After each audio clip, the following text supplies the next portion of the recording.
¿Cómo están amigos de Más Debate? Bienvenidos a un nuevo episodio. Después de bastante tiempo estamos nuevamente reunidos para hablar sobre política, tanto nacional como en este caso temas internacional, que es uno de los temas muy importantes de las últimas semanas que tenemos bastante que conversar. Voy a hacer un breve resumen de los temas que vamos a tocar el día de hoy. Por supuesto, la invasión de Rusia a Ucrania. En el tema internacional vamos a desarrollar diferentes puntos, desde los orígenes hasta las consecuencias del mismo.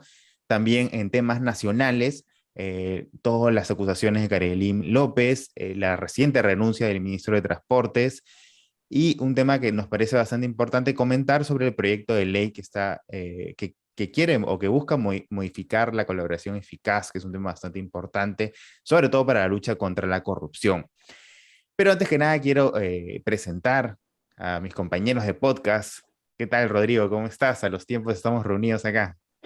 Sí, Franco, después de tanto tiempo, un saludo para todos los oyentes y televidentes. Un gusto saludarles con la familia un poco más grande ahora. Una de las razones por las que tuvimos que parar un tiempo, pero un gusto saludarlos acá nuevamente. Buenísimo, buenísimo. Luis Alberto, ¿qué tal? ¿Cómo estás? ¿Cómo has estado? Bueno, bien relativamente, como casi todos. Un gusto nuevamente vernos, bueno, ya en el aire, con nuestros, quienes nos van a acompañar luego viendo este podcast dentro de unas horas. Y así que nuevamente acá, un gusto grato vernos de nuevo. Buenísimo. Más de 3 meses, creo, ¿no? Sí, bastante tiempo, han pasado bastantes cosas. Sí, sí. Pero bueno, estamos acá nuevamente. Antes de empezar con los temas ya a fondo, quiero hacer un anuncio de que como lo están viendo seguramente, es un podcast grabado, pero a partir de la próxima semana lo vamos a hacer en vivo. Esto para tener más interacción con ustedes, también leer los comentarios y cualquier pregunta que pueda ocurrir durante el podcast. Va a ser los días martes a las 9 de la noche. Entonces ahí estén súper atentos. No se olviden de suscribirse, de activar la campanita para que les pueda llegar la notificación de cuando estemos en vivo. Pero bueno, ya pasemos a los temas. Como ya les había comentado al inicio, el primer tema toca el tema internacional, que es el más importante de las últimas semanas, que es la invasión que está sufriendo Ucrania por parte de Rusia y que puede tener consecuencias muy graves o ya está teniendo consecuencias muy lamentables. Vamos a analizar un poco hasta cuándo puede escalar, pero antes, Rodrigo, cuéntanos un poco el contexto actual de este conflicto, de esta invasión.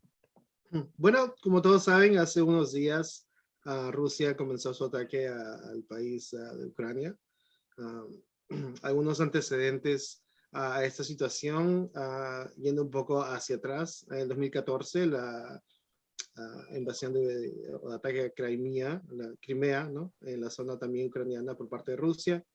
Y es muy importante también tener en cuenta el memorando de Budapest de 1994, creo, el cual básicamente Ucrania se comprometía a deshacerse de todo su poderío nuclear, que creo que contenía más o menos un tercio del poderío nuclear de lo que era la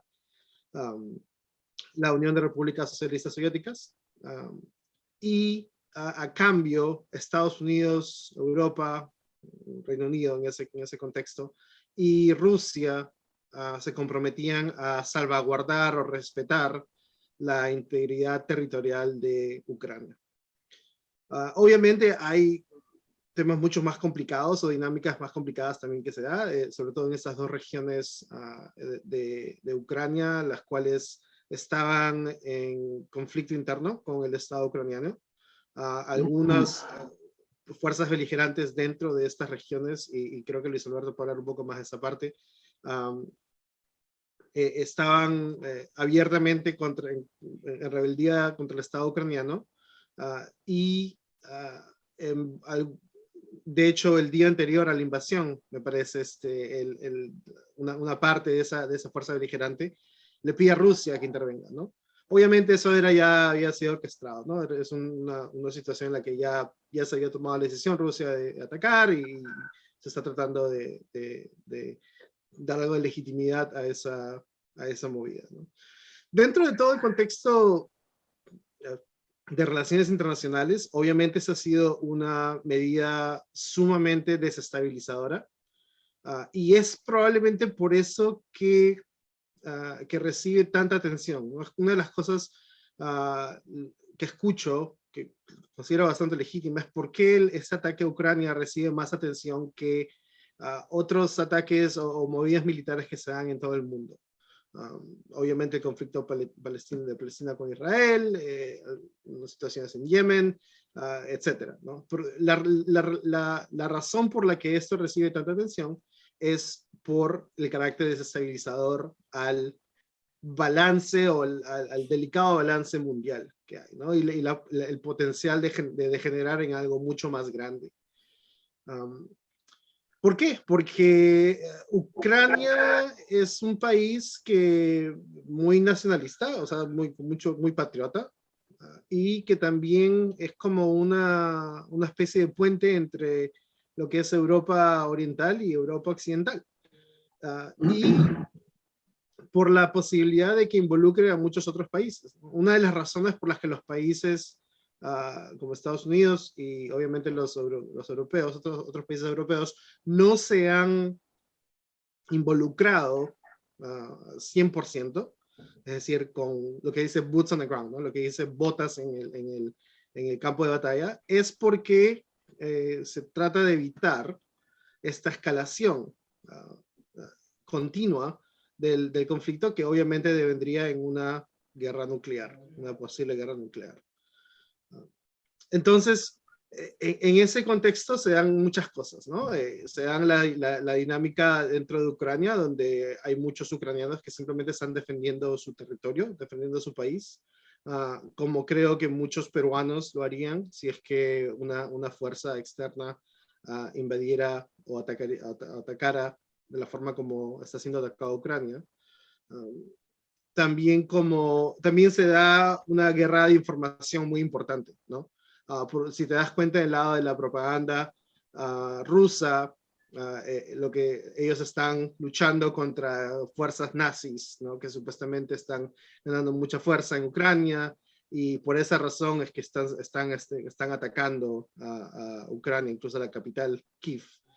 Pronunciado Kiev porque quiero respetar la pronunciación ucraniana, no la rusa de Kiev.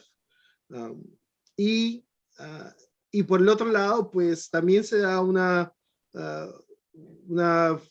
fuerte frente informacional en la parte de Ucrania, donde se trata de levantar la moral de la fuerza que está resistiendo, la fuerza menor, obviamente, de Ucrania, frente a la invasión rusa, ¿no? Se escucha sobre, por ejemplo, el fantasma de Kiev, ¿no? Este piloto que en realidad nadie sabe quién es, que supuestamente ha derribado ya 10 aviones rusos. Entonces ese tipo de historias, no sé si se sabe en realidad si son ciertas o falsas, pero el objetivo es ganar la guerra de la información también. Es una parte, una dinámica de todo este conflicto que la verdad a mí me fascina mucho, porque es totalmente diferente a cómo era hace 50 años, ¿no? Sobre todo por la existencia de Twitter, Facebook, etcétera, ¿no? Incluso se comparten videos de videojuegos que parecen tan reales bueno, la gente, bueno, en fin, ese es otro tema. Pero bueno, entonces todo ese contexto está ahora, ¿no? Entonces lo que empieza a ocurrir son dinámicas de poder, dinámicas de teoría de juegos, donde constantemente dos o tres partes involucradas están tratando de predecir el posible rango de acción de la otra parte, y en base a eso toman las mejores decisiones posibles que puedan, ¿no?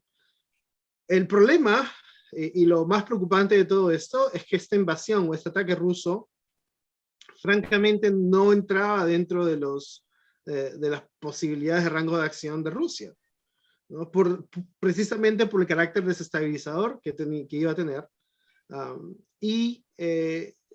Y eso es la parte que preocupa mucho, porque si Vladimir Putin continúa actuando fuera de su rango de acción de interés ruso, pues ahí es donde podemos encontrarnos en una situación muy complicada, conectada con los poderíos nucleares tanto de Europa como de Estados Unidos y obviamente el ruso, ¿no?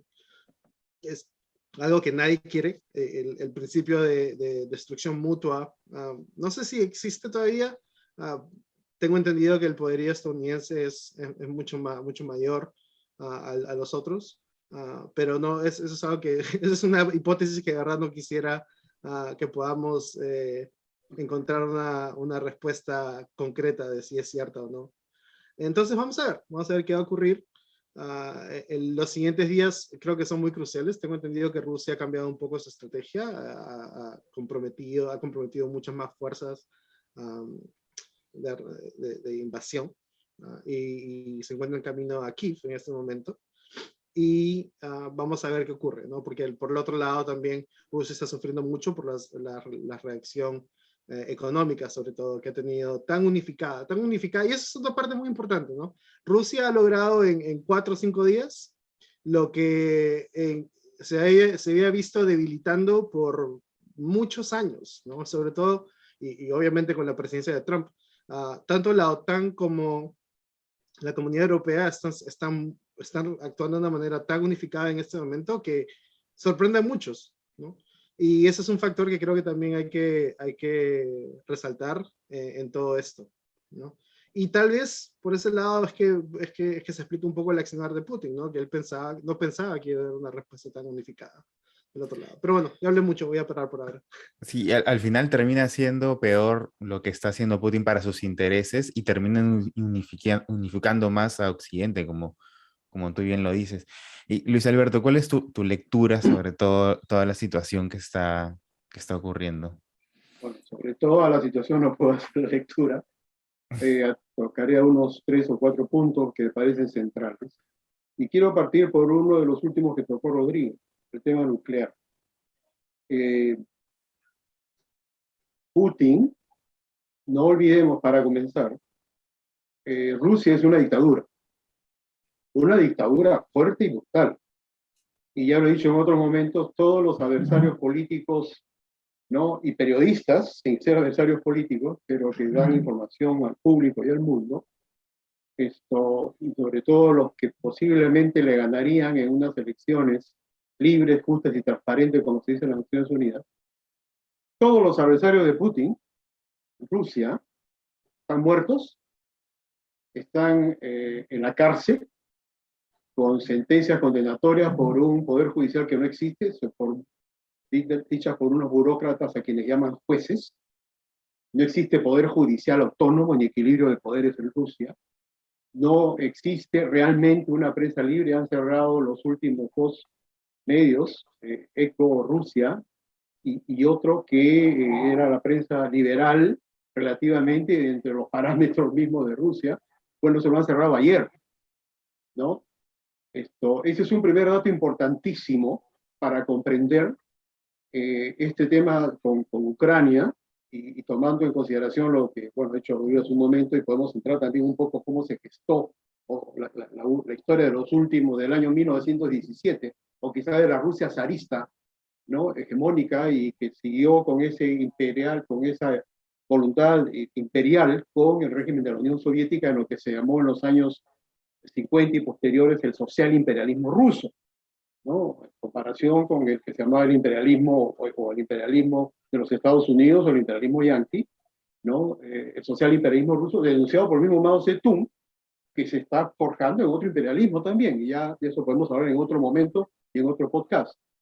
Lo que digo es que tener primero este dato importantísimo. Es una dictadura, no, ya han cerrado inclusive, no tiene posibilidades muchos ya moscovitas y los habitantes de San Petersburgo y las otras grandes ciudades en Rusia, de acceder a Facebook, de acceder a ciertos medios para informarles, para comenzar. Han cerrado esos 2 medios de comunicación porque dijeron que lo que estaba pasando en Ucrania era una invasión, era un ataque, y que estaban pasando las imágenes de los civiles heridos, de los edificios destruidos, de las cantidades de muertos. Eso es un delito en Rusia. Y Putin y su dictadura han cerrado por eso. Entonces, ese es un primer dato central, porque la otra cara de ello es que Ucrania, precisamente, y sobre todo en los últimos 10 años, y ya con el mismo Zelensky, quien, dicho sea de paso, ayer ha solicitado expresa y formalmente que a Ucrania se le acepte en la NATO, que es la OTAN, la Organización del Tratado del Atlántico Norte, ¿no? En castellano, en inglés, North Atlantic Treaty Organization, y que se le acepten ya a Ucrania, que no había sido aceptado porque tenía que cumplir ciertos estándares en cuanto a temas de limpieza en la gestión pública, muchos temas de corrupción en Ucrania, y también homologar las políticas públicas en educación, en salud, las políticas sociales, que más o menos parangonara con la Europa de la Alemania, de Francia, de Italia, Bélgica, Holanda, en cuanto a los derechos económicos y sociales. Entonces, pero esta urgencia ha hecho que el mismo Zelensky pida ello, y a la vez, por otro lado, también que se reconsidere, junto con lo que está haciendo el presidente Biden de Estados Unidos, la presencia de Rusia en el Consejo de Seguridad, que como sabemos tiene es uno de las naciones, de los estados que tiene el poder de veto. 5 de los 15 miembros de seguridad tienen este poder de veto, que es Estados Unidos, Gran Bretaña, Rusia, China y Francia, ¿no? Y también se está cuestionando la presencia de Rusia en el Consejo de Derechos Humanos de las Naciones Unidas, que tiene su sede en Ginebra.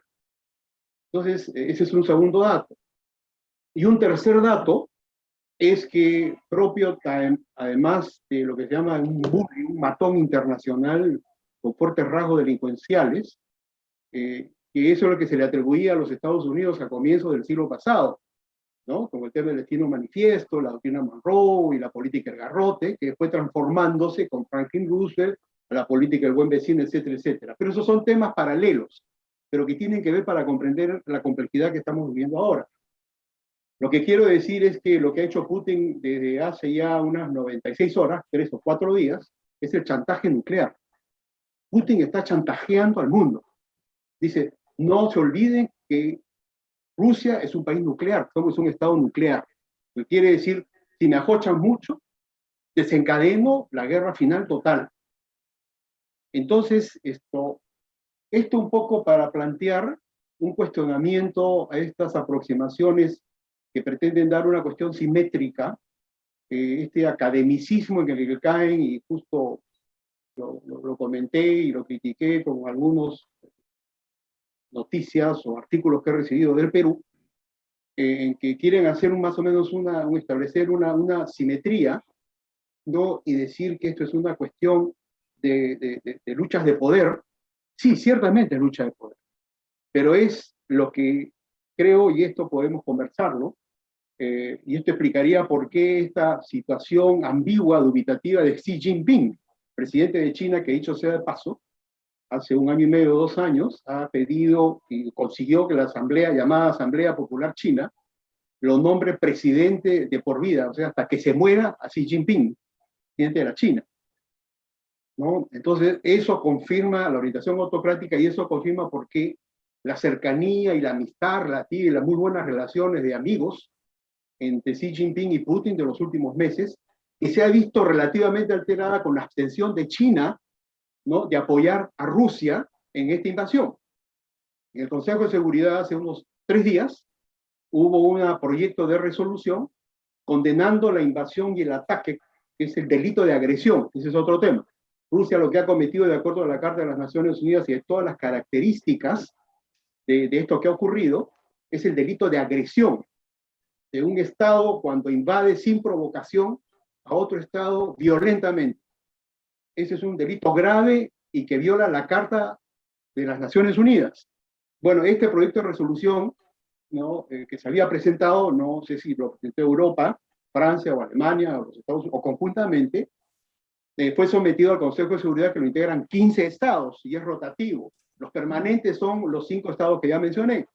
Bueno, el único estado que votó negándose y oponiéndose a esa resolución fue Rusia, el embajador ruso. China se abstuvo y 2 estados más, y 11 o 12 estados votaron a favor de esa resolución condenando la invasión y el ataque, lo cual el paso siguiente es el delito de agresión, y que además posibilita también una denuncia ante la Corte Penal Internacional de La Haya por este delito de agresión, por crímenes de guerra y por delitos graves de lesa humanidad, que ya se está voceando, de lo cual sería denunciado y acusado el mismo Vladimir Putin y alguno de su entorno.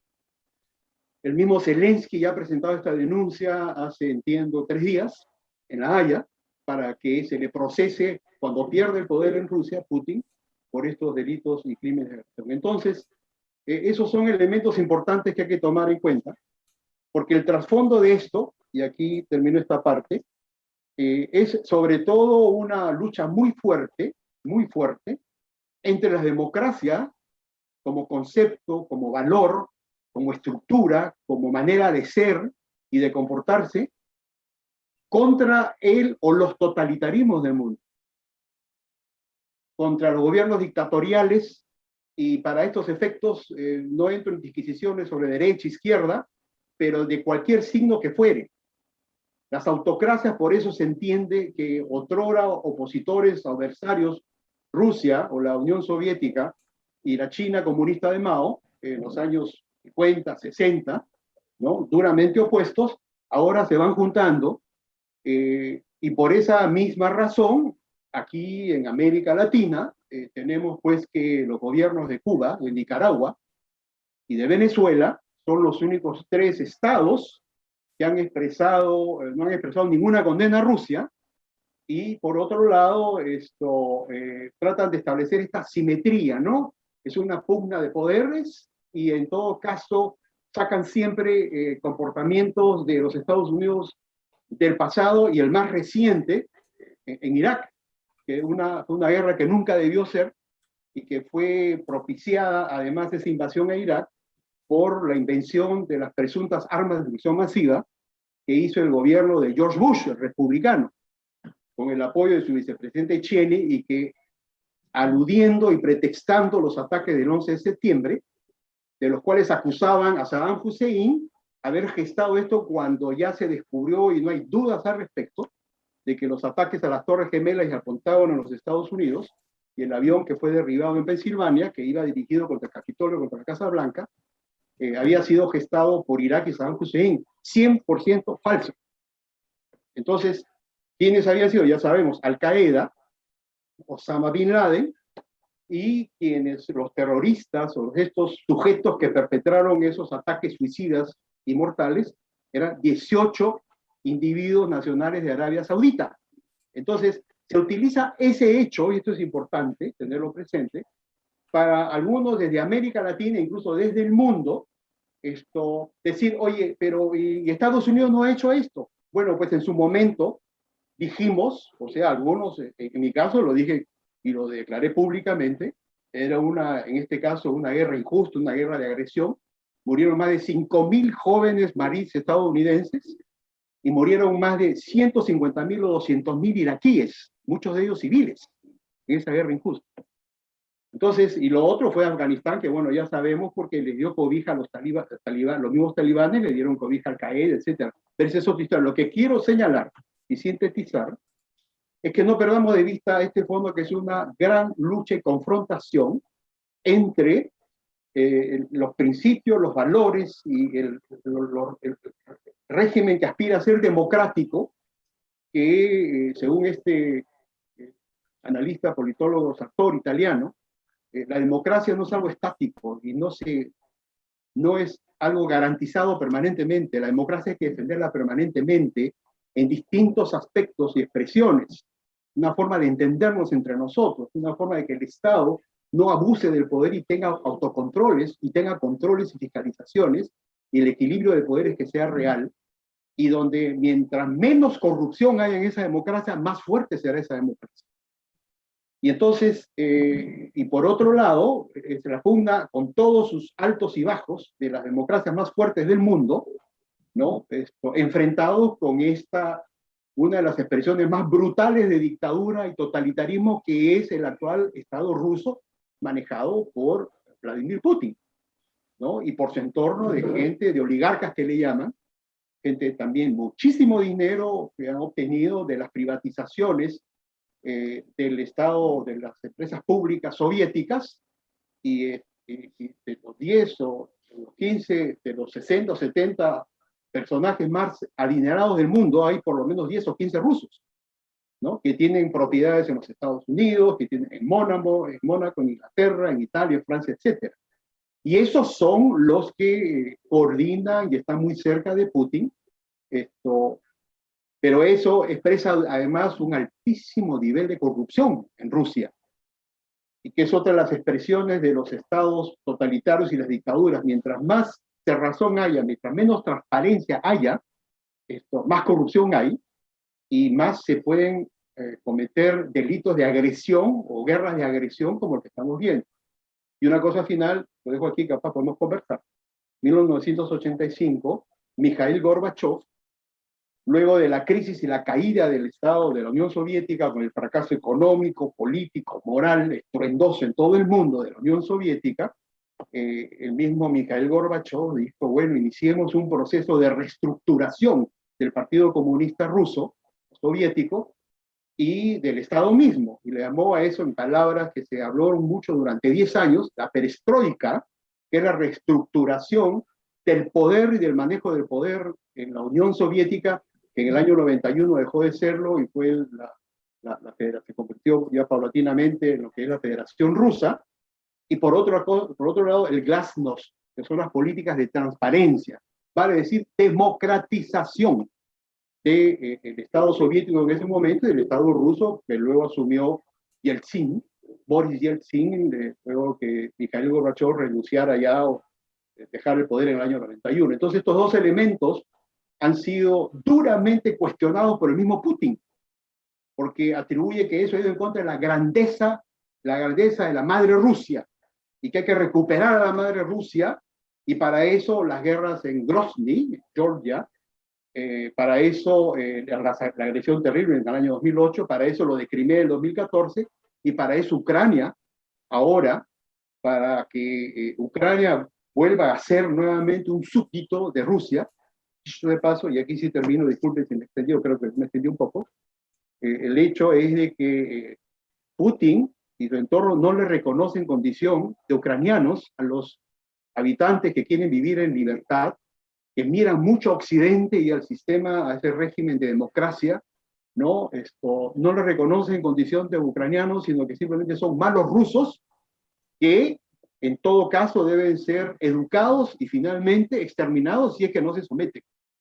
Por eso están bombardeando blancos civiles ya, por el fracaso inicial, estratégico, logístico, militar, de esta incursión, que inicialmente se pensaba Putin, que iban a derrotarlo, piece of cake le llaman, un pedazo de pastel, me lo como vivo, en cuestión de 24 48 horas, que iban a someter a los ucranianos a través de Kharkiv, en la frontera rusa, y llegando a Kiev, ¿no? Que se iban simplemente a someter o aplaudir a Putin porque llegaban los salvadores rusos. Nada de eso ha ocurrido. Entonces, eso explica ahora la desesperación o no, o la furia, la ira de Putin de empezar con este recurso brutal de bombardear, de atacar hospitales, colegios, ¿no? Blancos civiles, edificios de viviendas, ¿no? En las principales ciudades, comenzando por Kiev, por Lviv, y también en la zona de Kharkiv y en Odessa en el sur. Entonces, esto anuncia realmente cosas sobre las cuales podríamos especular, pero en este momento yo soy pesimista de lo que puede ocurrir en las próximas 72 horas, en la próxima semana, aún con la resistencia y el valor que está demostrando Zelensky y los mismos ucranianos, hombres, mujeres, ancianos, ancianas y en general, de resistencia, porque hay una conciencia nacional ucraniana. Eso hay que entenderlo bien, y eso no lo entiende Putin. Putin no entiende que un ser humano al final pueda amar o desear su libertad, su dignidad, en vez de someterse a una entelequia abstracta de la grandeza de la madre rusa, con la cual no tienen en este momento ninguna identificación, si es que en algún momento lo han tenido. Creo que para los oyentes y televidentes es importante tratar de poner un poco lo que dice un poco la teoría de relaciones internacionales, sobre todo una parte muy específica que es la de la predicción de comportamiento de los estados, ¿no?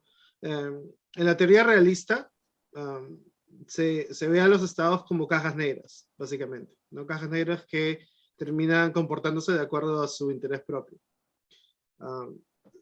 Esta visión, francamente, tiene capacidad de explicar mucho de lo que está ocurriendo alrededor del mundo y de hecho, históricamente diría que te ayuda mucho a entender las decisiones de los distintos estados o países en general en la historia de la humanidad. Pero creo que sí es incompleta, ¿no? Y Luis Alberto lo estaba mencionando un poco, en el sentido de que esta lucha de democracia versus dictadoras o regímenes más o menos democráticos versus regímenes con tintes, a veces pinceladas muy grandes dictatoriales, se puede dar también, ¿no? Y que no es solamente que estén viendo su propio interés, sino que están detrás de eso también, un contenido ideológico importante, ¿no? Entonces, por ejemplo, y lo hemos visto en tiempos recientes, ¿no? Por ejemplo, se mencionaba el caso de la guerra de Irak con Estados Unidos, que fue, bueno, quiero hablar de dos temas en relación a eso. Uno, la parte de inteligencia estadounidense, que quiero resaltarla en un ratito, porque la inteligencia estadounidense fue la primera que dijo que Putin iba a invadir, iba a atacar Ucrania. Cuando todo el mundo le decía, ahí están los gringos otra vez metiéndose en donde no les importa, que tanta cosa, queriendo la guerra, pues en realidad tenían razón en este caso. Esa misma inteligencia se equivocó mucho con la guerra de Irak, ¿no? Con lo que mencionaba Luis Alberto de las armas de destrucción masiva. Pero la guerra de Irak se da en el contexto de la doctrina Bush, ¿no? Que es la doctrina que dice que Estados Unidos tiene el derecho a intervenir en otro país si es que hay una probabilidad alta de que eventualmente ese país se convierta en una amenaza de seguridad a Estados Unidos, ¿no? Entonces, básicamente la doctrina dice, mejor pelear en Irak a pelear en bases estadounidenses en otros países o en el mismo territorio estadounidense, ¿no? Entonces yo me meto a Irak para prevenir ese tema, ¿no? Esa era la doctrina de Bush. Biden, Obama, ni siquiera Trump, creo, iban con esa doctrina, ¿no? Y es importante entender eso porque en el contexto de ver a Estados Unidos como una caja negra, que se comporta solamente de acuerdo a sus intereses propios, la política interna en realidad tiene mucho impacto en lo que es, en el comportamiento del Estado estadounidense en este caso, ¿no? Y esa realidad se da en muchos otros países también, ¿no?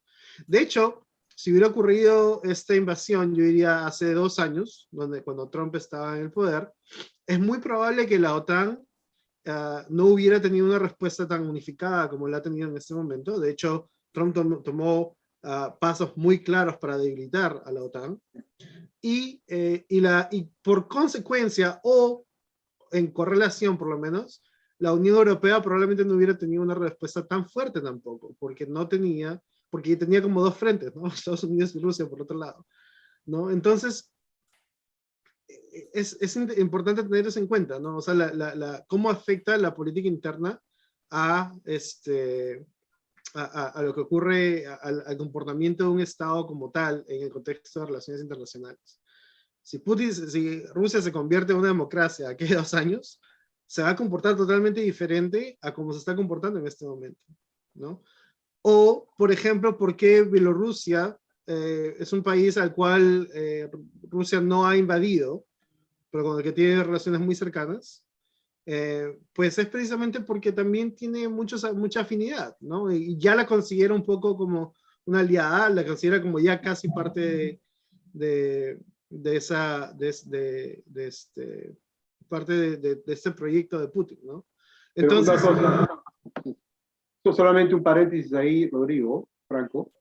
Bielorrusia gobierna Lukashenko, que tiene una personalidad muy parecida o similar a la de Putin. claro, Y no olvidemos que gran parte de los convoyes y de la fuerza rusa está saliendo del territorio bielorruso, con lo cual han invadido entre comillas, pero como son prácticamente aliados, claro. entonces ese es un tema, inclusive ya se está hablando de que Bielorrusia también debe ser pasible de las durísimas sanciones que se están aplicando y se seguirán aplicando contra Rusia, por este hecho de servir de furgón de la invasión rusa en Ucrania. Claro, a lo que voy es que no es necesario que, que Rusia se meta a Bielorrusia, porque ya es parte, me da cuenta, es un aliado muy cercano y casi parte de lo que es Rusia, ¿no? Entonces, bueno, en fin, iba más a ese tema de cómo afecta la política interna al comportamiento externo del Estado, ¿no? Incluso, y en ese contexto te encuentras con doctrinas, ¿no? Hablamos de la doctrina de Bush, sabemos, por ejemplo, de Suiza, por ejemplo, históricamente país neutral, donde de hecho muchos consideran un paraíso fiscal, o Suecia, está el dicho incluso, no te hagas el sueco, que trata de mantenerse neutral también. Suecia se ha involucrado, ha mandado cierta ayuda a Ucrania, o Alemania, que se rehusaba a incrementar su gasto de defensa, ¿no? Esas son doctrinas, esas son ideologías que tienen un impacto directo en cómo un Estado se comporta en el contexto de las relaciones internacionales de los países. Y que por ende afecta también cómo se comportan los otros países, ¿no? Si Alemania no hubiera tomado esta decisión de incrementar su gasto de defensa y de tomar pasos claros a hacerle frente a lo que es Rusia en este momento, pues es mucho más difícil ver a los otros países como Francia, Italia, etcétera, unificarse de una respuesta sólida con todos menos Alemania, ¿no? Entonces, eso es importante y eso lo quiero resaltar a los televidentes en este momento, ¿no? Esa es la gran sorpresa, ¿no? Gran sorpresa de esta situación en la cual es el nivel de unificación y de respuesta al unísono que se ha dado tanto desde, liderada, diría yo, por la Comunidad Europea y fortalecida con la respuesta de Estados Unidos y de ahí todo el resto del mundo, es algo que de verdad no se esperaba y que probablemente Putin no lo esperaba tampoco, ¿no? A ver, sí, ciertamente hablamos de respuesta, de reacción, ¿no? Por ende, o sea, de Occidente, de la Unión Europea, de los Estados Unidos con Canadá, ¿no? De Occidente. Lo que quiere decir que hay una acción. Entonces, esto se ha originado por y estas políticas, estas ideologías, yo diría más bien, son políticas de coyuntura que van replanteando o configurando un nuevo conjunto de ideas con las cuales yo manejo mis relaciones al interior del Estado con la sociedad o el Estado mismo, y manejo mis relaciones del Estado con otros estados. Entonces, y eso se expresa en políticas públicas dentro de esos estados y en las relaciones exteriores y en la política internacional. Entonces, habría que preguntarse, yo creo que una de las claves es, ¿por qué Putin decide esto? ¿Y por qué esta invasión que se sale de los esquemas lógicos, racionales, que han prevalecido en los últimos 77 años, desde la culminación de la Segunda Guerra Mundial? Porque esto no tiene ni pies ni cabeza desde un punto de vista racional.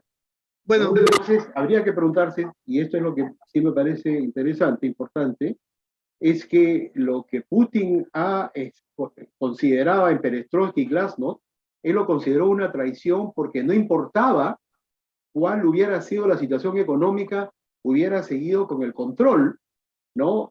Y no olvidemos que este fracaso, y aquí está el tema de fondo, el fracaso económico, el fracaso político, la ineficiencia de las dictaduras para manejar economía, inclusive para ganar guerras, lo que decían Alvin y Heidi Toffler, las guerras del futuro, las guerras del pasado las han ganado fundamentalmente las democracias, porque los ejércitos democráticos son más al final, más eficientes, más contundentes que los ejércitos totalitarios, porque el flujo de información, y esto incluye la tecnología, en los ejércitos y en las sociedades democráticas es superior a de las sociedades dictatoriales. Entonces, esto es lo que explica, y en cuanto al fracaso económico, aquí lo dejo, no olvidemos que la economía rusa te da más o menos como la economía italiana, y es menos grande o más pequeña, ligeramente, que la economía del estado de Texas. y es menos de la mitad del tamaño de la economía del estado de California. Solo del estado de California, en los Estados Unidos. Rusia es menos de la mitad en su PBI, Producto Bruto Interno, Gross National Product, que llama, ¿no? Es menos de la mitad del estado de California. Entonces, esto es un evidente fracaso. Si pensamos en términos de que Rusia era una superpotencia junto con los Estados Unidos, uno se imaginaba, pues la economía va por ahí y tiene muchos recursos naturales, por supuesto, riquísimo, el gas, el petróleo, pero en cuanto a manejo y administración, industrialización y tecnificación de esos recursos, Rusia está muy, muy por debajo de lo que podría pensarse una potencia mundial. No lo es, muy lejos de ello, pero sí tiene otras fortalezas que fueron aprovechadas muy bien al tenerlo al señor Donald Trump, coludido, ¿no? Y casi sometido vergonzosamente, se vio en Finlandia, y cuando Trump era presidente, prácticamente sometido en lo que Hillary Clinton lo llamó, usted se comportó como un perro faldero al costado de Putin, ¿no? En esa reunión de Finlandia, ¿no? En Helsinki, que nos avergonzó. Entonces, por ahí se entienden algunas cosas y creo que son claves para comprender estas acciones brutales, el delito de agresión de Rusia y la respuesta y la reacción de Occidente. Creo que para hacer honra, Franco, si quieres podemos pasar a otro tema, pero para hacer un poco honra también a las diferentes visiones, ¿no? O opiniones, creo que sí tenemos que pasar un poquito de tiempo hablando sobre las justificaciones de Rusia de hacer esto, de hacer tomar esta acción, ¿no? Muchos han hablado de que el intento de ingreso de Ucrania a la OTAN ha pedido ahorita a Zelensky que lo acepten en la Unión Europea, en la Comunidad Europea. Pero que los intentos de que Ucrania entre a la OTAN era una violación directa del acuerdo cuando cuando dejó de existir la Unión Soviética, y que por ende esa ha sido la provocación que Occidente ha estado dando constantemente en contra de Rusia, una de ellas, ¿no? Y entonces por ende, Ucrania podría volverse un satélite de lo que es Estados Unidos, Europa Occidental, que de verdad tiene es una amenaza existencial contra Rusia. Por ende, Rusia está justificado en invadir y meterse en Ucrania. Va por ahí más o menos esa retórica, ¿no?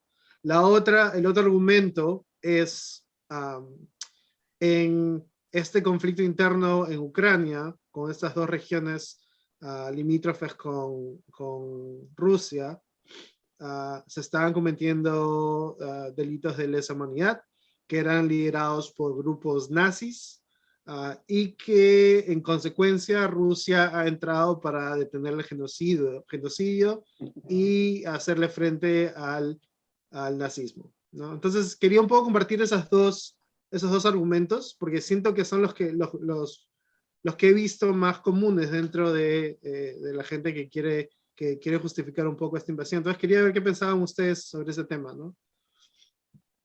Justo también quería que hablemos sobre un poco las motivaciones, como bien dice Rodrigo, de Putin, ¿no? Porque yo estaba leyendo hace unos años en unas declaraciones que él tuvo en un mensaje a la Nación que decía que la catástrofe geopolítica más grande del siglo XX había sido la caída de la Unión Soviética, ¿no? Hasta qué punto, incluso hasta se han conversado o se ha dudado de la estabilidad psiquiátrica de Putin, ¿no? Entonces, desde el punto de vista de ustedes, justo que estamos conversando justo acá Rodrigo abrió el tema, ¿cuáles serían las motivaciones de Putin sobre esta invasión, ¿no? O sea, esta terrible invasión, o sea, quiere volver a tener volver a captar a los países de la Unión Soviética, ¿es temas económicos con los temas del gas o petróleo, o qué finalmente creen que motiva a Putin a hacer esto? A ver. Tomemos por partes, analicemos cuál es el sustento de la posición de Putin y de aquellos que están con él, que son una minoría, y ya podemos hablar en esa minoría. No están, por supuesto, los 6.000 o 7.000 arrestados en las últimas 72 o más horas en Rusia, en Moscú y en Stalingrado, en protesta contra la guerra, ¿no? Catástrofe. No fue ninguna catástrofe. Para Putin, que había sido el jefe de la KGB, que era la policía de la Unión Soviética, ¿no? Y con prácticas también realmente de todo, como en su momento también se le ha imputado a la CIA, ¿no? La diferencia es que con los gobiernos democráticos cambiaba la administración de la CIA, y cambiaban efectivamente, y en vez de poner a incapaces o agentes que simplemente tienen la visión unidimensional de las cosas, hay gente que entra con visión tridimensional o cuatridimensional a la CIA y replantean términos en función de quienes están gobernando en este cambio democrático alternativo cada 4 o cada 8 años, lo cual no ha ocurrido en la Unión Soviética. Entonces partamos por ahí. Ya se sabía desde esos años del deterioro o de la ineficiencia del Estado soviético por querer implantar un comunismo o el socialismo real que le llamaban, ¿no? Y eso ya se conocía. Yo recuerdo, y aquí sí lo digo, ¿no? Conversando y escuchándolo a Aya de la Torre, él decía, la Unión Soviética se va a caer. Ese social imperialismo no se sostiene porque no es eficiente, porque no es democrático, porque viola los derechos humanos y porque no hay libertad. Y eso lo decía Aya de la Torre de los años 60. Y los comunistas de esos años en el Perú le imputaban pro-burgués, pro-imperialista, entregado a Washington, etc. ¿No? Claro, pero es que es así, es así.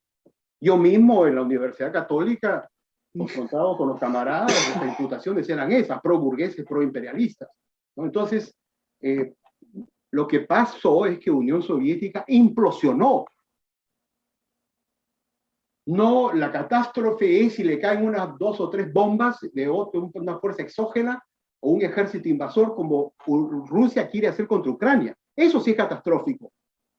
Es una catástrofe. O sea que es perfectamente visible la acción malévola de fuerzas contra algo. En este caso implosionó por su propio fracaso, su propia ineficiencia.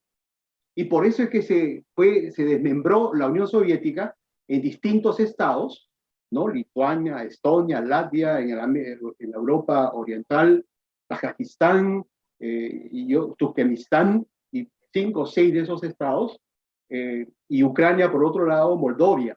Entonces, y de ahí es que se produjeron caminos distintos, pero uno de los caminos que escogieron algunos de esos países, Lituania entre ellos, Estonia, ¿no? Que inmediatamente se acercaron a la Unión Europea, y Ucrania sí quedó en dudas por sus propias características, pero expectante también de que eventualmente llegara a la Unión Europea. Entonces, esa es una cuestión de fondo, comprenderla, y que lo que quiere hacer Putin es volver sobre esta visión efectista, ¿no? De grandezas pasadas, creando, generando la ilusión de que se va a reconstruir el poderío ruso sobre la base de ¿qué? ¿Qué es lo que cambiaría en Rusia? ¿Qué es lo que cambiaría y que no pudo cambiar en la Unión Soviética? Pues el régimen totalitario de supresión de libertades y derechos humanos. Ese es el fracaso de los regímenes totalitarios, Franco, Rodrigo. O sea, Y el empecinamiento de persistir en eso es que viene la violencia pretendiendo, ahí viene nuevamente la cuestión del chantaje, y chantaje nuclear. Entonces, está bien, claro, totalmente de acuerdo que está equivocado, pero de verdad creemos que esa es la motivación. O sea, él lo ha dicho, ¿no? Él literalmente dijo, Ucrania no debería existir como Estado, ni ningún otro Estado que había sido parte de la Unión Soviética, todos deberían ser parte de Rusia nuevamente, ¿no? ¿De verdad creemos que esa es la motivación? O sea, nuevamente, yo creo que sí, o sea, no, estoy haciendo esa pregunta porque estoy tratando de encontrar la razón de esta invasión, ¿no? Las dos explicaciones de las que hablé hace un ratito no son congruentes con este discurso que dio Putin de que de que los estados deben ser ex soviéticos deben ser parte de Rusia, ¿no? Entonces, quiero entender bien, o sea, la conclusión a la que estamos llegando entonces es que la motivación de esta invasión es que Putin quiere reanexar esos estados, ¿correcto?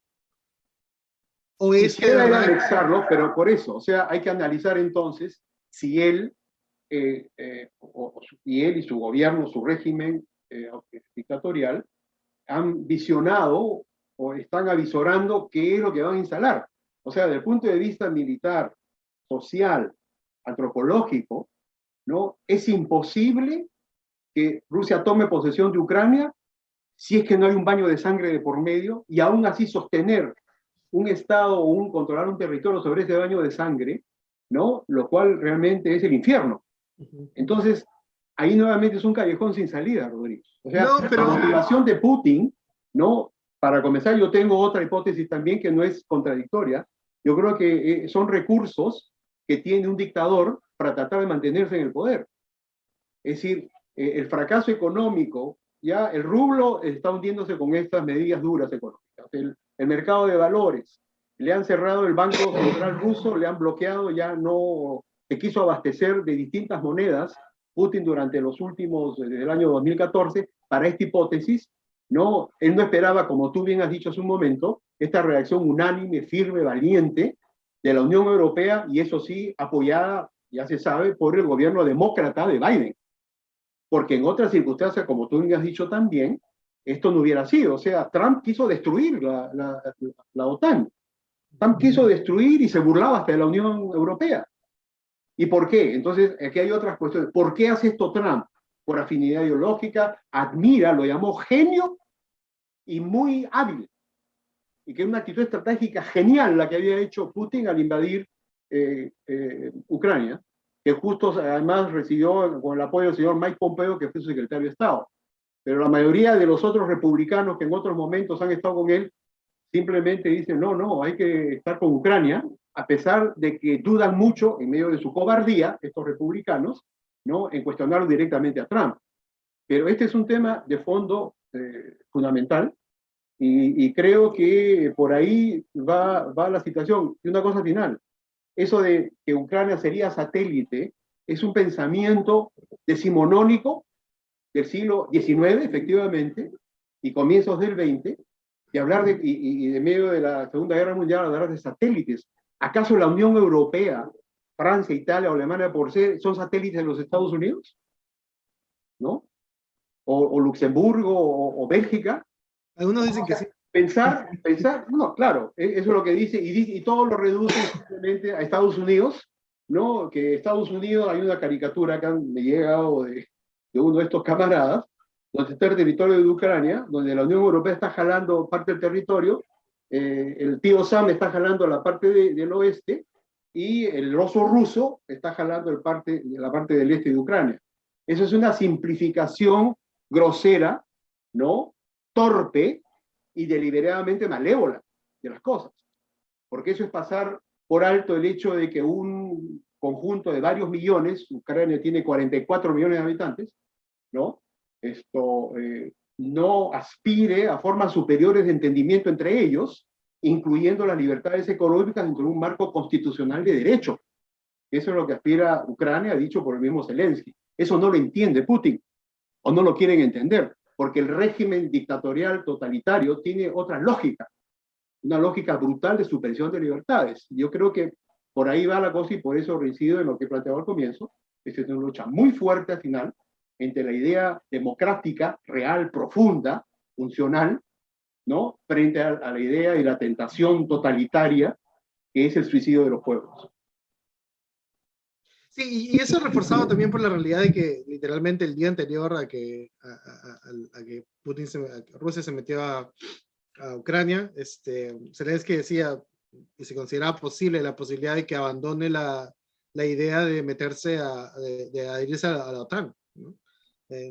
O sea, Zelensky estaba dispuesto a tomar ese compromiso si es que significaba que Rusia no iba a meterse a Ucrania, ¿no? Entonces, sí. Pero eso está, la forma como yo lo veía es que todas esas movidas eran como, estaban en un nivel aquí de movidas diplomáticas, movidas geopolíticas, de tratar de ajedrez, posicionar todo eso.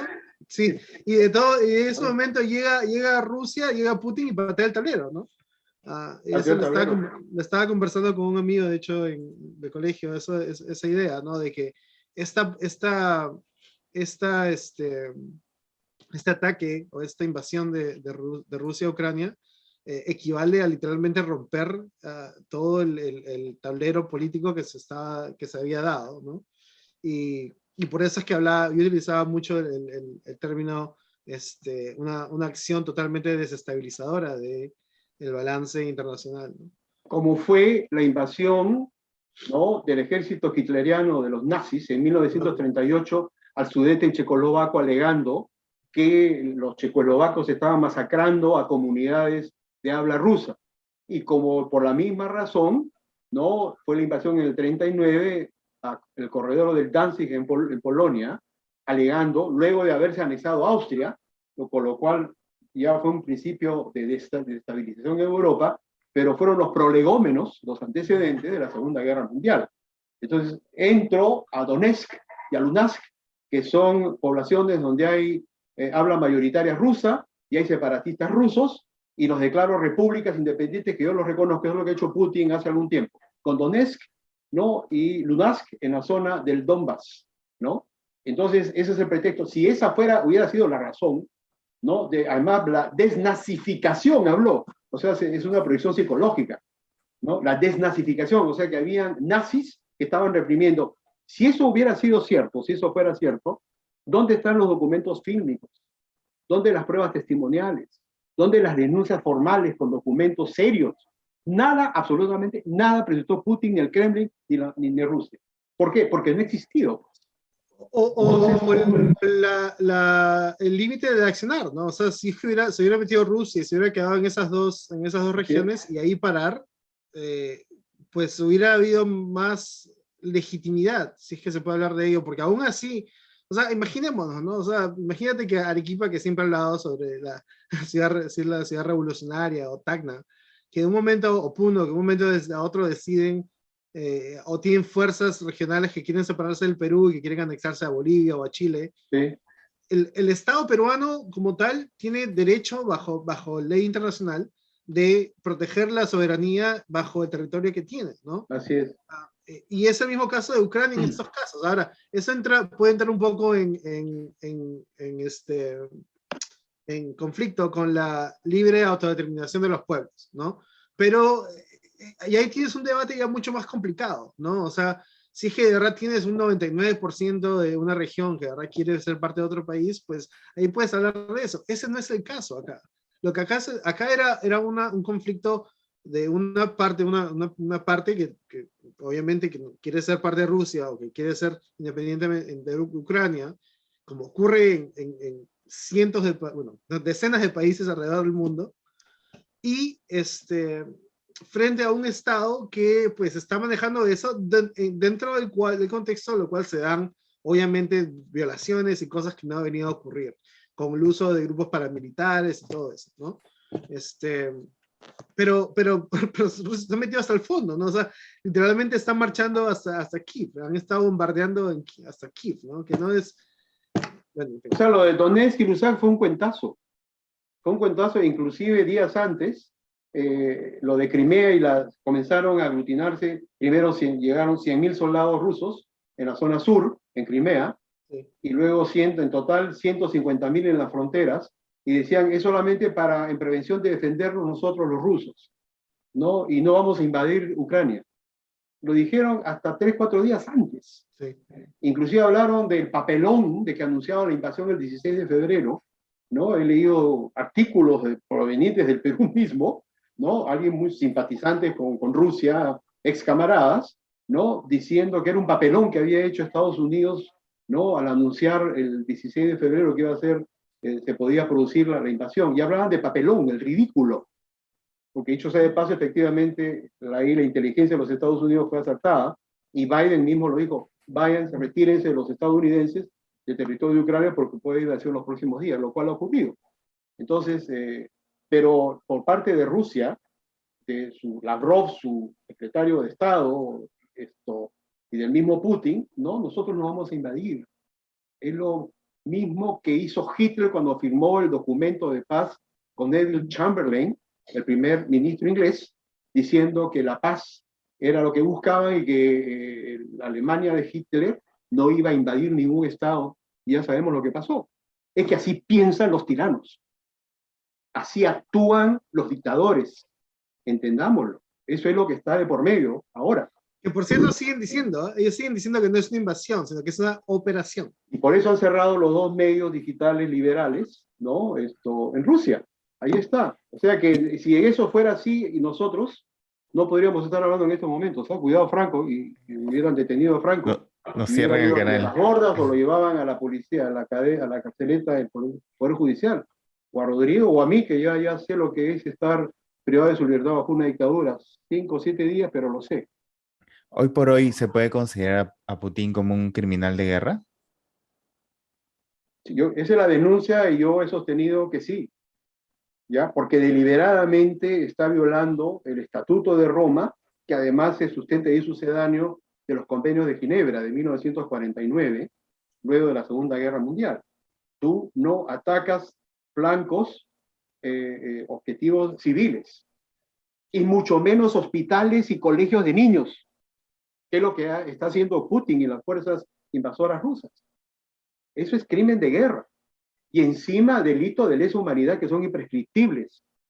Entonces, si es que pierde poder Putin, de ahí su desesperación, yo creo que él dice, antes me suicido a que me enjuicien como a Milosevic, ¿no? La Corte Penal Internacional.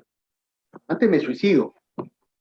Seguramente estará pensando eso Putin, porque no creo que si es que pierde poder, lo vayan a entregar, o él mismo se vaya a entregar, o que lo aprecien y lo lleven a la Corte Penal Internacional para que sea procesado y eventualmente condenado a 30 o 40 años de cárcel, ¿no? Sí. Bueno, para ir cerrando el tema, creo que quería preguntarles un poco, sé que es una pregunta difícil, pero creo que es importante analizarlo, es más que nada sobre el destino de Ucrania, ¿no? Yo ahorita estaba viendo que un Global Firepower, que es una página, un grupo que publica anualmente el ranking de los mejores ejércitos del mundo. Y en su última actualización del año pasado teníamos a Ucrania en el puesto 22 y Rusia en el puesto 2. O sea, el ejército de Rusia creo que está clarísimo que es inmensamente superior a Ucrania. O sea, en otras palabras, desde mi punto de vista, Ucrania no tiene oportunidad frente a Rusia. Entonces quería preguntarles a ustedes, ¿cuál crees que va a ser el destino de Ucrania? Si bien ha tenido diferente apoyo de los países desde cierres de economía, perdón, sanciones económicas a Rusia, hasta por ejemplo la FIFA sacó a todos los equipos de fútbol de las competencias, a todos los equipos de fútbol de Rusia de las competencias, pero ¿eso es suficiente para lo que se está viviendo hoy en Rusia? Esa es una, y la segunda es ¿hasta hasta cuándo o hasta dónde podría escalar este conflicto? ¿Ustedes creen que puedan tener consecuencias tan graves como una tercera guerra mundial o algo muy similar a eso? Ahí que quería saber su opinión sobre esos dos temas para ir cerrando ya el tema. Hay un factor X o desconocido que puede hacer que toda esa situación se salga de control, que es la psiquis de Putin, siempre y cuando mantenga el poder en Rusia, ¿no? Si de verdad estamos hablando de una persona que está totalmente acorralada, que siente que está perdiendo mucho poder a la interna y que siente que no está logrando los objetivos militares que se había trazado, la verdad que cualquier respuesta, cualquier rango de acción está en la mesa, ¿no? Incluyendo ataques nucleares. ¿Qué tiene que perder, a fin de cuentas? Obviamente no es lo que uno calcula o lo que uno espera dentro de esto, ¿no? ¿Cuál es un desenlace más racional? Si es que le empieza a ir mejor a Rusia, por ejemplo, en la guerra, empieza a tener victorias, a tomar ciudades, en un momento decide sentarse a hablar y a partir Ucrania en dos, ¿no? Ese era uno de los posibles desenlaces, en el cual una parte queda con un régimen muy favorable a Putin y una parte Ucrania democrática, hasta cierto punto, ¿no? Ese es un posible desenlace. No creo que sea posible que Ucrania sea ocupada, porque lo que va a ocurrir es una parte mucho más grande de lo que le ocurrió a Estados Unidos en Irak, por ejemplo, ¿no? Donde mucha gente del mismo Irak nunca dejaron de pelear, ¿no? De resistir, y no necesariamente era gente adepta a Saddam Hussein, sino simplemente gente que pensaba defender su territorio, simplemente. Eso nunca va a dejar de ocurrir si es que se toma toda Ucrania, ¿no? Pero si se hace algo, no sé, es una locura pensarlo, pero algo como que, ok, después de esa línea para acá, Ucrania democrática, esa línea para acá, Ucrania soviética, Ucrania rusa, y la gente que quiera irse al otro lado, que se vaya en este momento, tienen 10 días para salir. Muro de Berlín. Exacto. Corea del Norte, paralelo 41, o Vietnam del Norte y Vietnam del Sur. Ese es un desenlace favorable para Rusia, ¿no? Si es que le empieza a ir muy bien, si es que empiezan a tomar ciudades, si es que empiezan a negociar desde una posición de poder. Si siguen perdiendo o si siguen siendo derrotados como han sido hasta ahora derrotados, los ucranianos nunca se van a rendir, o sea, nunca van a querer aceptar ninguno de esto. Entonces, ¿qué podría ser posible? Que las dos regiones estas de acá del norte que se quedan con Rusia, puede ser, por ejemplo, si es que a lo mejor, o simplemente que llega un punto en el que Rusia, no sé, a Putin lo debilitan de un punto, o alguien le mete un balazo a Putin, que la verdad que no está fuera del... No hay que ser muy loco para pensar en ese desenlace. Y al ocurrir eso, pues Rusia simplemente se sale totalmente a cambio de que se devuelvan, que esas sanciones económicas totalmente se levanten, ¿no? Todo depende de en qué momento es el que Rusia, o buena cuenta, decide decir ya, suficiente, ¿no?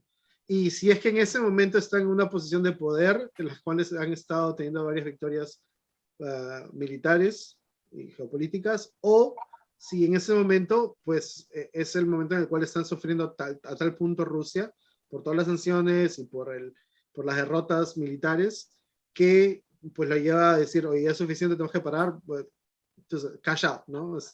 Cuando uno está en una sesión de póker muy, muy mala, uno decide ya parar ahí para parar un poco el sangrado de plata, ¿no?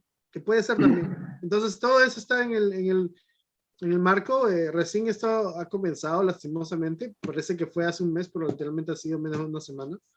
Así que todavía falta mucho para ver qué va a ocurrir. Yo quiero decir siempre a victoria, la palabra victoria. ¿Qué es una victoria, ¿no? En estas circunstancias y en estas características? Victoria para quién, para Rusia, ¿a costa de qué? Y en el proceso de esa presunta victoria, Rodrigo Franco, ¿qué va a pasar? O sea, es ese carácter impredecible, ¿no? En este momento los cancilleres, los jefes de Estado de la Unión Europea y aquí en los Estados Unidos o en Canadá, yo estoy seguro que no se están poniendo en alguna de esas hipótesis, pero no saben qué es lo que va a ocurrir y qué es lo que tendrían que hacer ante la circunstancia espantosa, brutal, de ver que están masacrando a civiles con ametralladora al peor estilo de los nazis en los peores momentos de la Guerra Mundial. Parecido mucho en cuanto a imágenes al Holocausto, a los cadáveres por todos lados, etcétera, ¿no? Entonces, ¿victoria qué? En segundo lugar, tener presente, es por eso que yo no aventuro en este momento, es altamente especulativo, Franco, tu pregunta es importante, pero la respuesta realmente es muy difícil aventurar algo con algo de certeza. Lo que sí sabemos, y es importante que lo tengamos presente, que Volodymyr Zelensky en el año 2019, luego de un proceso de denuncias de corrupción en años anteriores, que además estaba impregnado el Estado soviético con eso, porque Ucrania era una de las principales repúblicas socialistas. No olvidemos que ahí estaba Chernóbil, la planta nuclear, donde fue esta tragedia, que ya, dicho sea de paso, el ejército ruso tomó posesión de Chernóbil. Y no olvidemos que Ucrania se deshizo efectivamente de todo su arsenal nuclear cumpliendo la palabra. Pero Zelensky ganó con el 77% en segunda vuelta en las últimas elecciones. del año 2019, y ganó con la bandera de la lucha contra la corrupción, y ganó con la bandera del fortalecimiento de las bases democráticas de Ucrania, mirando al estilo fundamentalmente de la Europa occidental democrática, desarrollada, industrializada, tecnológica y con potencia con poderío económico, la Unión Europea. A eso miraba y sigue mirando Zelensky, pero junto con Zelensky, que tiene 43 años de edad, tenía 41 en el 2019, hay cientos de miles de jóvenes, de hombres y de mujeres de la edad de Zelensky, un poco mayores y un poco menores que él, ¿no? Que ya conocen lo que es la libertad y aspiran a esa libertad. No olvidemos también, hay una gran comunidad católica, que no olvidemos que Stalin prohibió los servicios religiosos y sobre todo católicos en la zona de Ucrania desde el año 1945, 46, Stalin. Entonces, ese es un tema de fondo, por eso es que se ve esta decisión de miles de ucranianos, seguramente aleccionados por sus propios padres que tienen ahora 60 o 70 o 80 años, de lo que es el régimen soviético, el régimen dictatorial, en este caso del socialismo real o de la Rusia comunista, o de la Unión Soviética comunista, con el archipiélago Gula, con Siberia, con las cárceles, ¿no? Y la policía secreta o no tan secreta de la KGB. Entonces, eso explica esta mirada a Occidente. Es el oxígeno, es mirar una nueva vida, una nueva forma de ser, que es fortalecer los cimientos de la Ucrania democrática. Entonces, por eso es que yo dudo, y te doy la razón, Rodrigo, que puede partir entre la Ucrania del oeste y la Ucrania del este, tipo Alemania occidental, Alemania oriental. Esa es la abstracción mental obtusa que creo, en su delirio, creo que hay un nivel de delirio. No es que sea loco Putin, yo no digo que esté loco, pero lo que sí siento y me doy cuenta que está desapegado de la realidad y que la fuerza analítica de un dictador no tiene la profundidad de la fuerza analítica de un demócrata. Y esto nuevamente Aldin y Heidi Toffler, por eso se expresa en los momentos más patéticos de clímax, de confrontación, donde las papas queman, la eficiencia final de los ejércitos de las sociedades democráticas prevalece contundentemente sobre la deficiencia, limitaciones, ¿no? E iniquidades de las sociedades totalitarias o los estados totalitarios, ¿no? Que mantienen en la oscuridad a sus poblaciones. Entonces, por eso es muy difícil, creo, ahora predecir qué es lo que va a ocurrir. Pero lo que sí está ocurriendo ya es un baño de sangre, ¿no? Sí, bastante lamentable en realidad. Ha sido una conversación muy buena. Hemos tocado bastantes temas de Rusia. Hay que unos temas para el podcast, pero creo que lo vamos a tocar la próxima semana porque ya estamos con la hora. Tenemos lo de Karelin, la renuncia del ministro de Transportes y Comunicaciones, que lo vamos a hablar seguramente la próxima semana. Bueno, Y también, por supuesto, vamos a seguir hablando del tema de Rusia, porque yo me imagino que esto va a seguir, vamos a seguir recibiendo noticias que creo que son importantes de analizar. Luis Alberto, justo ahí estabas comentando sobre Aya de la Torre, este 22 de febrero cumple aniversario de su cumpleaños. sí. Unas palabritas sobre Aya de la Torre, unos 5 minutos para recordar este cumpleaños de uno de los políticos más importantes de la historia del Perú, de todas maneras. Bueno, Aya la Torre nació en 1895. Y ya haciendo el cálculo son 127 años hubiera cumplido, pero sobre todo se celebraba el 22 de febrero el Día de la Fraternidad, no solamente entre los apristas, sino entre los peruanos se extendió. Ese era el signo, el signature, como diríamos, ¿no? De la gran fraternidad que se quería construir y que significó en algún momento el Partido Aprista Peruano, bajo la égide de la conducción de Aya, con la enorme autoridad moral, aún con los errores que pudo haber cometido como político, como toda obra humana, pero sobre todo por su fortaleza ética, moral. Y eso es lo que concitaba el que los apristas, y yo entre ellos, siendo muy joven, mi esposa también, más joven que yo todavía ella, nos congregábamos y teníamos esa mística y esa aspiración y sentimiento de saber que pertenecíamos a algo muy importante. ¿no? A algo que entendía la política como servicio, ¿no? Y que entendía realmente sobre estos valores democráticos que precisamente hemos estado conversando, y que marcó una distinción clarísima frente al sistema oligárquico y dictatorial en el Perú, y además a la propuesta del comunismo, del marxismo, leninismo, agravado además por el stalinismo y agravado también con los Pol Pot y los Khmer Rouge, que querían implantar en Perú un cementerio, ¿no? Antes de construir la sociedad superior, etc. Entonces, Aya de la Torre, efectivamente, nos dejó él al morir, que murió, creo, relativamente prematuramente, a pesar de haber muerto a los 84 años. Lamentablemente, ya sabemos lo que ha pasado con el Partido Aprista Peruano, ya no existen los registros de la UROP, la Oficina de Registro de Organizaciones Políticas, y en este momento, esa sería un poco la evocación nostálgica de lo que fue Aya de la Torre y lo que significó para el país como figura señera, muy austero en cuanto a los temas materiales. No era un hombre mundano, iba a su casa los domingos, vivía en una casa prestada por un familiar en Guitarte, en Villa Mercedes, a 19 kilómetros de Lima, y vivía en austeridad deliberadamente, porque él no aspiraba a esas cosas, de vivir de lujos, de ostentaciones, y eso es lo que explicaba a su vez, ¿no? La enorme autoridad moral y el respeto de sus peores adversarios, ¿no? Aya de la Torre, que podían criticarlo de mucho, pero jamás pudieron decirle ni ladrón, ni aspirante a ladrón, ni a corrupto.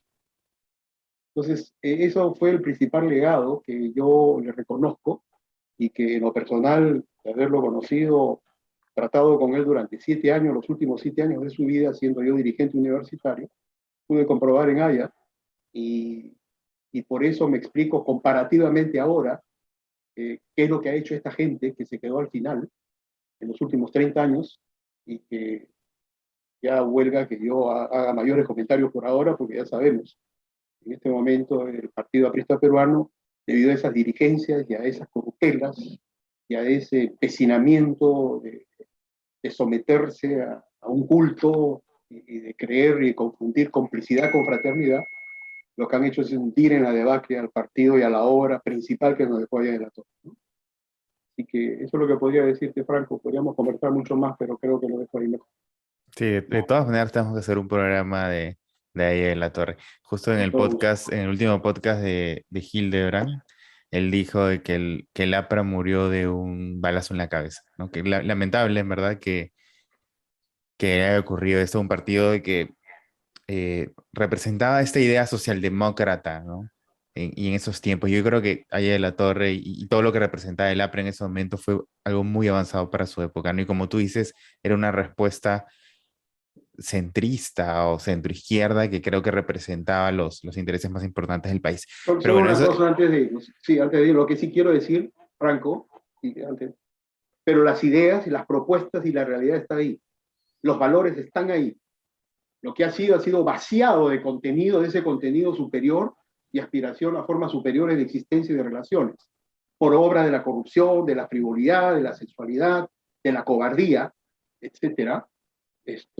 Pero si no hay en este momento un APRA como en el año 1930, habría que crearla, Franco, con otro nombre, pero con el mismo contenido ayornado, actualizado al siglo XXI.